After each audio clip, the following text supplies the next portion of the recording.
Bonjour à tous, nous sommes Katania Oniwa Solange, étudiante en 5e année à la faculté des sciences de la santé de l'université de Kara, une université au nord du Togo, un pays de l'Afrique de l'Ouest.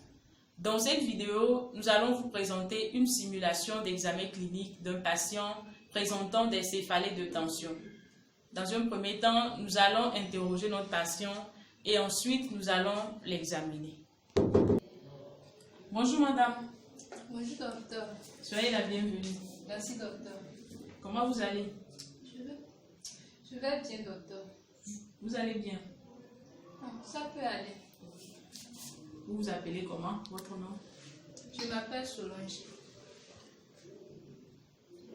Votre profession? Je suis étudiante. Vous habitez où? Je suis à Kara. À Kara. Vous avez quel âge? J'ai 23 ans. 23 ans. Oui docteur. 23 ans, étudiante. Vous étudiez quoi? Énergie renouvelable.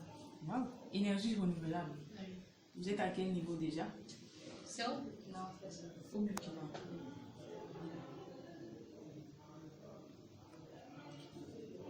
Alors, qu'est-ce que vous amène aujourd'hui chez nous? Docteur, j'ai mal à la tête. J'ai très mal. Au niveau de la nuque jusqu'au cou même, j'ai très mal. Vous avez mal à la tête. Oui docteur. Et vous dites que c'est à quel niveau exactement? Le siège des douleurs, c'est où exactement? Vers la nuque et le cou. La nuque et le cou. Oui, la nuque et le cou, j'ai très mal. C'est depuis quand les maux de tête ont commencé? Ça a duré un peu. Environ combien de temps? Presque un an. Je peux faire un an. Un an déjà. Vous avez mal. Okay. Maintenant, est-ce que vous avez remarqué que le début de cette douleur-là peuvent être liés à un événement qui est arrivé ou à une situation que vous traversiez, ou bien c'est arrivé subitement comme ça? Je ne sais pas si vraiment c'était lié à ça, mais il y a de cela un an, j'ai rompu avec mon ex. Mais je ne sais pas trop si c'est lié à ça, puisque après ça, c'est vrai que c'est après ça que j'ai commencé par ressentir les maux de tête. Je ne sais pas si c'est lié à ça. Est-ce que vous avez remarqué qu'il y a des moments où quand vous avez mal, vous avez plus mal à certains moments? Est-ce qu'il y a des facteurs qui aggravent ces douleurs-là? Justement. Est-ce que, oui? Parfois, je remarque que quand je repense à mon ex, les douleurs sont plus atroces que habituellement. C'est une remarque que j'ai faite quand même. Quand je repense à lui, ou bien quand je tombe sur une de ses photos, j'ai atrocement mal à la tête. Donc vous êtes souvent stressé hein, quand vous repensez à cet événement-là. Donc ce stress-là aggrave vos douleurs, hein, c'est ça? Bon, peut-être. Okay. Est-ce que quand vous vous énervez, quelquefois...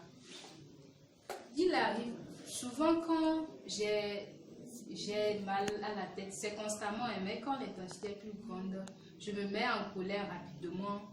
Je n'arrive pas à discuter normalement avec mes parents même. Okay. Je suis facilement irritable. Est-ce que vous êtes souvent triste? Oui, oui. C'est triste. Vous pensez vraiment, beaucoup. Il m'arrive même de rester seule dans la chambre uniquement pour penser, oh, ça ne change rien. Et c'est là-bas que j'ai plus mal à la tête. Maintenant, est-ce que vous avez des moments pendant lesquels vous n'avez pas du tout mal? Pas du tout, non. Mais la douleur, elle est là, mais elle est basse à certains moments. Est-ce que parfois, quand vous vous retirez, genre au cours de certaines vacances, ou vous prenez un congé, que vous vous déplacez pour aller à quelque part, où vous vous sentez plus détendu que où vous étiez avant, est-ce que pendant cette période-là, vous avez toujours mal? Pendant les vacances, oui. En tout temps, oui, c'est vrai, je me rappelle. En tout temps, j'avais voyagé, j'avais pris un mois de voyager. J'avais carrément quitté la ville. Et ça m'avait fait beaucoup du bien. Les céphalées, je pouvais dire que je ne ressentais plus ces maux de tête. Pendant ces un mois. Je me sentais plutôt bien. D'accord. Donc, si j'ai compris bien l'évolution de vos maux de tête là, quand ça commence au cours de toute la journée, vous sentez toujours les maux de tête. Et ça peut durer des jours, c'est ça? Ça peut durer des jours. Exactement. Ok. Même pendant toute une semaine, vous pouvez aussi avoir mal. Oui. D'accord. Est-ce que quand vous avez mal à la tête, vous avez des nausées ou des vomissements? Non. Non. Ok. Est-ce que la lumière vous dérange? Pas du tout. Ou le bruit vous dérange quand vous... Dans vos antécédents, est-ce que vous êtes sous un traitement actuellement? Vous avez des médicaments que vous prenez actuellement qui peut-être peuvent être à l'origine aussi de vos maux de tête? Non, je prends parfois des médicaments pour calmer. Le paracétamol pour calmer la douleur. Quand vous avez mal? Oui, quand j'ai mal, je prends ça. Est-ce que vous avez eu à avoir un traumatisme au niveau de la tête ou bien au niveau du cou entre-temps? C'est-à-dire si j'ai fait un accident? Oui. Non. Non, pas du tout. Vous n'avez jamais été traumatisé au niveau du cou? Je ne pense pas. Peut-être à la petite enfance, mais non.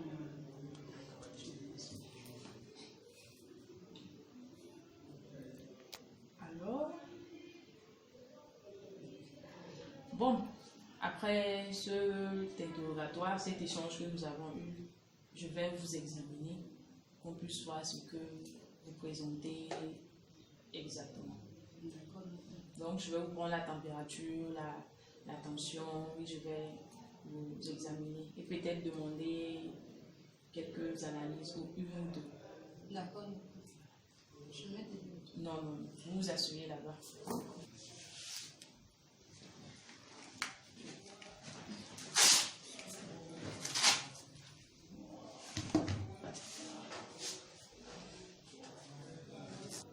Nous venons de prendre les constantes de notre patient. La température est à 37 degrés 6 Celsius. La tension artérielle est à 120 sur 80 mm de mercure. Son pouls est à 88 pulsations par minute. Maintenant, nous allons procéder à l'examen physique de notre patiente.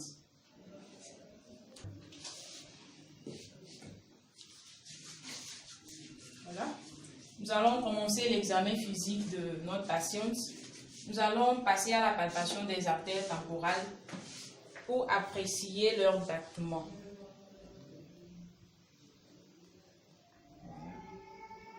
Les artères temporales battent bien.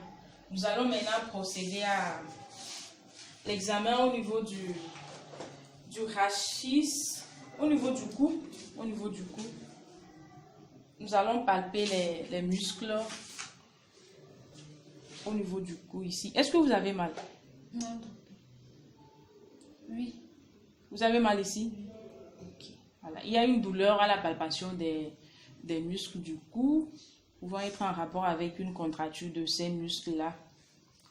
Est-ce que quand j'appuie ici, vous avez mal? Oui. Vous avez mal? D'accord.